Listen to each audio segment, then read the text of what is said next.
বিএনপির জাতীয় নির্বাহী কমিটির সদস্য ডক্টর মোহাম্মদ জালাল উদ্দিন বলেছেন, দলকে সুসংগঠিত করতে সদস্য সংগ্রহ এবং নবায়ন কর্মসূচি অত্যন্ত গুরুত্বপূর্ণ। বিস্তারিত দেখুন মনিরুল ইসলাম মনিরের প্রতিবেদনে।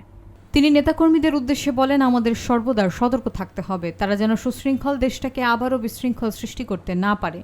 ফতেপুর পূর্ব ইউনিয়ন বিএনপির সভাপতি তোফায়েল পাটোয়ারের সভাপতিত্বে সভায় বক্তব্য রাখেন চাঁদপুর জেলা বিএনপির সাধারণ সম্পাদক অ্যাডভোকেট সলিম উল্লাহ সেলিম, বিএনপি নেতা আলমগীর সরকার, জহিরুদ্দিন বাবর সহ আরও অনেকে।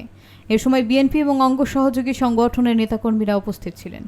কর্মসূচির লক্ষ্যে উদ্দেশ্য করে এই কর্মসূচিতে কারা সদস্য হবেন, কারা হবেন না, কারা সংযোজন হবেন, কারা বিয়োজন হবেন, এটা একটা নীতিমালা আছে। চাঁদাবাজি করবেন না, সন্ত্রাসবাদী করবেন না, গুন্ডাগিরি আর লালালালি করবেন না। আরে প্রধান অতিথি হতে হলে সেই মানে হইতে হয়। নুরুল ইসলামে এক জায়গায় চুরি করতে গেছে আর মানুষ দিছে দৌড়ানি। স্বেচ্ছাসেবক দল, মহিলা দল যারা আছেন তারা সতর্ক থাকতে।